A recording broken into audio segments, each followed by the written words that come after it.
Hello and welcome. My name is Richard and I'm here to introduce you to a new series today. I'm thrilled that you're here.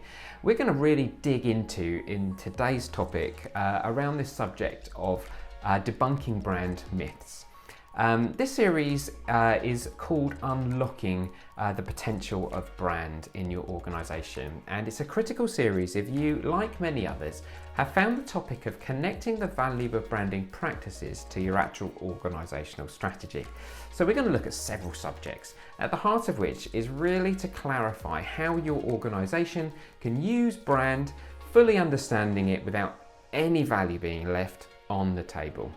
Brand is much more than a customer experience, much more than a promise, and much more than a logo. Many of these things have been confused with what brand is, and what we want to do is really to, as a result of this series, lift the lid and expose the transformative power of brand for you.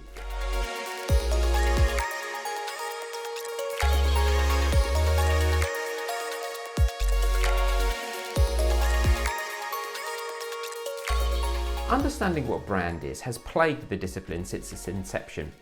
You'll find it that when you talk to different people, they tend to refer to brand in different terms and use different ways to describe it. For example, when people talk about brand as a product or as a logo or as a promise or even an experience, they're not necessarily wrong, which is kind of the problem. Rather, the definitions are just mostly incomplete. But why is this so essential? Well, let's just make sure that we're not working with an incomplete definition. That's really what we're trying to do. Mainly, it's about diagnosis. The key reason we need to fight for a better universal understanding of the definition of brand is having a wrong definition of what brand is, or an incomplete version of its role within organisations, will ultimately create solutions that people provide for organisations that don't resolve the symptoms. So it's a good place to kind of start with a general description of what the American Association defines as brand. And they say it is a name, a term, design, symbol, or any other feature that identifies one seller's good or service as distinct from another seller's. This legal term for brand is called a trademark. A brand may identify one item, a family of items, or all items that the seller has. So really, that's what people will, if you look at a dictionary, define brand as. But obviously there have been many definitions of brand in the past. And the first one that we want to address, the first myth that we want to look at, is this idea of brand as being a logo.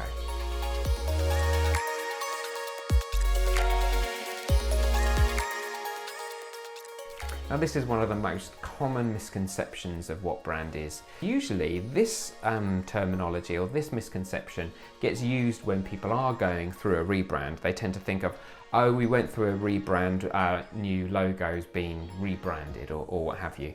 And they describe the organisation as being rebranded as well. A great way to kind of explain this is by using the kind of example of a national flag. So when I think of, for example, the national flag of the UK, the Union Jack, I don't think of the flag itself as a complete example of what British life is, what British culture is, what the fullness of the UK stands for. I get triggered by the flag to think of those things. And it's very similar with a logo. The logo kind of signifies the organisation that it supports and represents. And it's helpful to use that as an analogy when you think of that particular myth, that it's really just a signifier of the brand, not the brand itself.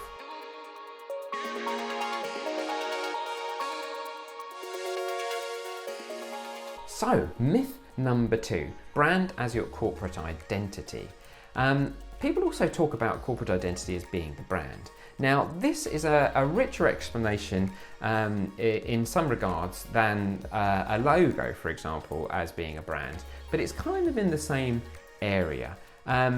It's just a sort of broader version of that typical kind of misunderstanding of a logo as being the brand, because it implies the experience that that company provides its audience is the definition of the brand.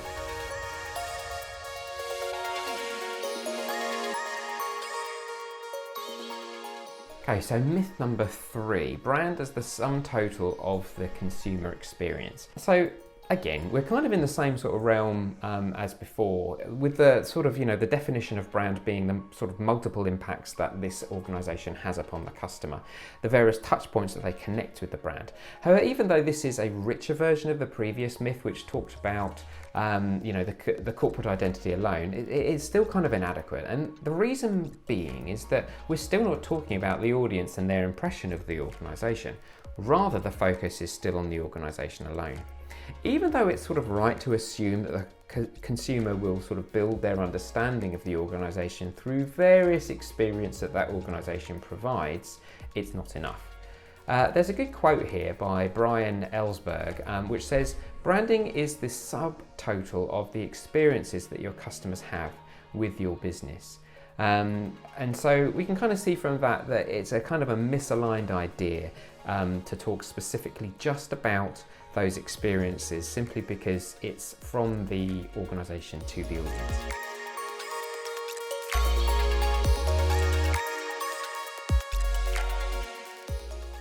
Okay, so myth number 4, brand as a product, service or name. So this again is quite a common misunderstanding of what a brand is. In a branded society where so many products are used interchangeably with basic sort of categories that we're used to, it's easy to see why the terminology gets confused. In the most extreme versions of this, you will see types of products being defined by their brand names.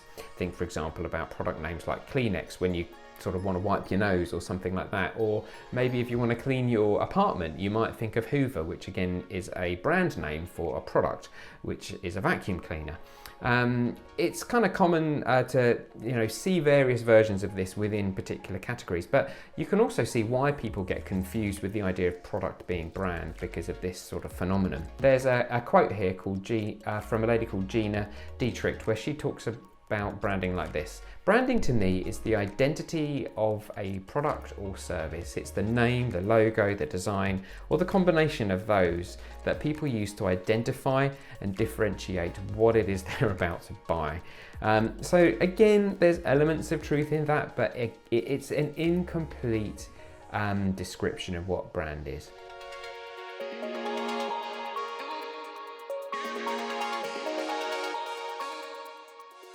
So myth number 5, brand as a promise.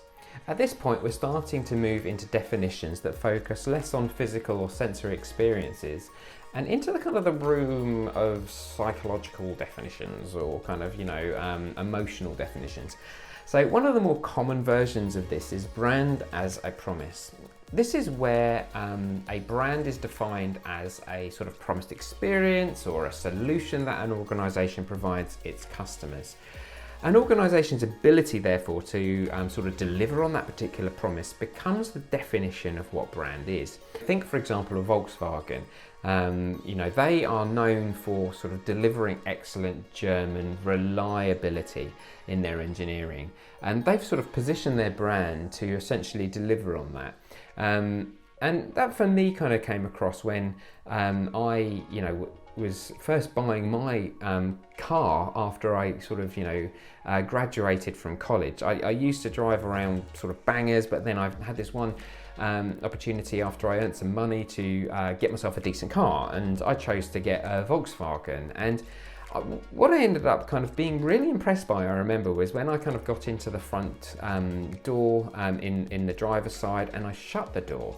And then there was this kind of solid clang that happened, and kind of a sort of a click that felt really full of quality. It felt like it was solid, it was reliable, and it really just kind of speaks to the way that kind of brands are able to deliver on promises that goes beyond the kind of the literal, as it were. The definition of promise as brand is incomplete in the sense that it doesn't really take into account some of the deeper psychological and emotional needs.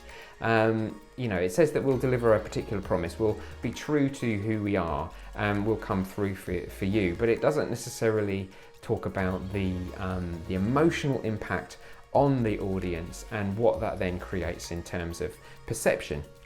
And so it's a little too one-dimensional to be a complete answer to what brand is. So John Hartman says this: your personal brand is the promise to your clients, a promise of quality, consistency, competency, and reliability. Again, he talks here about personal brands, but the subject of brand is still legitimately the same. It's this idea of brand being a promise, which isn't just quite enough in terms of the fullness of what brand is, although delivering on that promise is key to a brand success.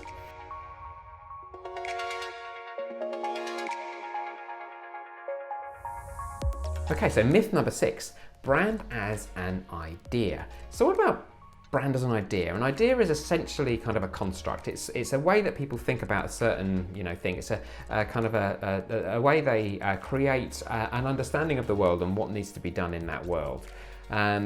So what we can kind of see from this definition of brand is that it is that collection of thoughts that kind of creates meaning for the audience. But although this is close, it's still somewhat incomplete.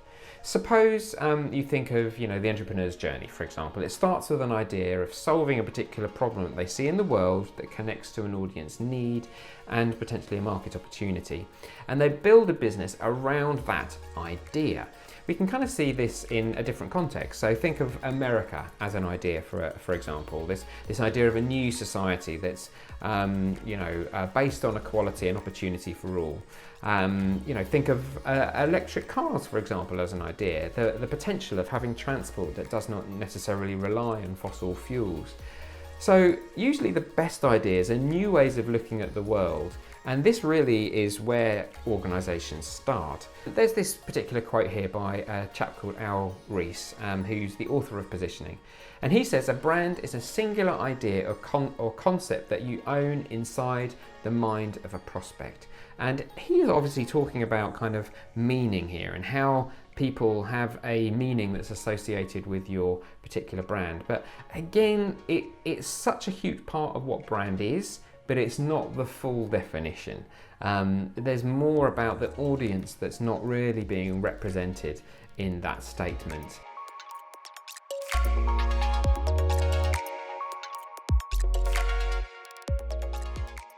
So, myth number 7, brand as a story.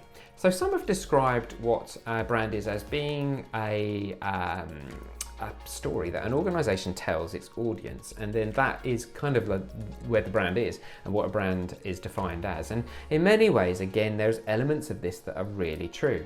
Part of connecting with audiences, especially these days, and engaging them, is building almost like a story arc that enables that particular audience to be engaged.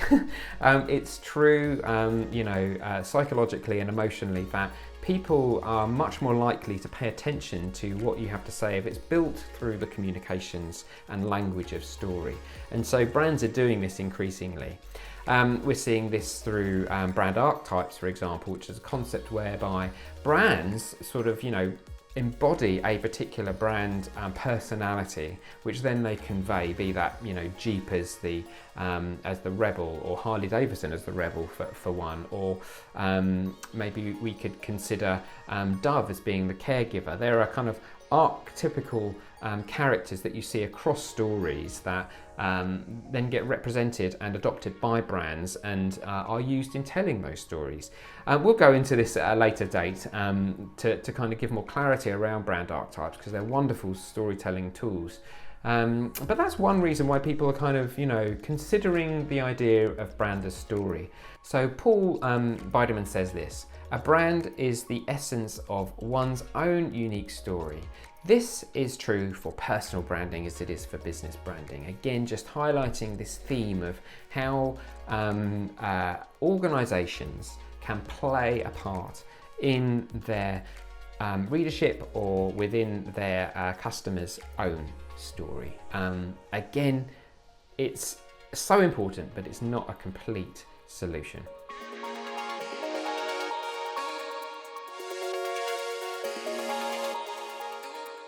So we're on to myth number 8, and myth number 8 talks about brand as reputation. So another common definition that you'll hear is that brand is what people say about you when you're not in the room. That was a quote that was sort of coined by Jeff Bezos of Amazon fame, and this essentially is a description of reputation. This idea of reputation tends to be universal. It states that a culture's widespread beliefs about the organisation, either good or bad, are the brand itself, rather than what we would suggest, which is actually brand is about individual perceptions. Now that might fold into reputation, but it's not about a more sort of global, and what I mean by global is universal understanding of what a brand is within a particular culture. It's much more about the individual. So again, we're getting close to the idea of what a brand is, but essentially we're not really fully there yet. And a part of what makes a brand effective is the universality of how that corporation is saying the same thing over and over again in many different ways. Take Starbucks, for example. They've really managed to systematize their brand in such a way that pretty much wherever you go around the world, the experience will be the same and perceptions will also follow, which is a really important part of sort of building a brand, right? You need that universality, but it doesn't necessarily help us in creating a clear definition of what a brand is. It's still missing the element of individual people building their own perceptions and understandings of what a particular organisation stands for and means to them, okay? So the challenge with all of these definitions is that they implicitly classify a brand as something that the organisation owns as well, which it doesn't. The audience is the one that owns the brand. And there's a great quote here: brand is the sum total of how somebody perceives a particular organisation. Branding is about shaping that perception. And that's from Ashley Friedland from the E-Consultancy.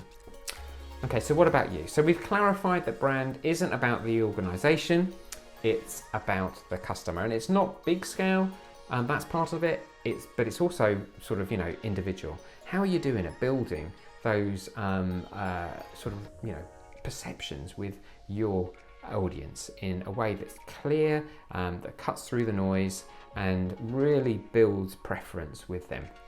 That is where we want to land this today. We want to say that it is possible to focus on the right things and to invest in the right ways by having a clearer definition of what brand is. And I hope that has been helpful to debunk some of those myths, just to make sure that we're all on the same page. So over the next few weeks, we're going to move on from what a brand isn't to clarify what a brand is. We're going to look into understanding perception. We're going to look into trust. We're going to look into being a brand-led organisation and the role of brand within history and how brand has grown over time to be the nuanced, kind of sophisticated thing that it is today. I hope you're going to stay with me. It's been a joy to see you, and I look forward to connecting with you again next week. See you soon. Bye.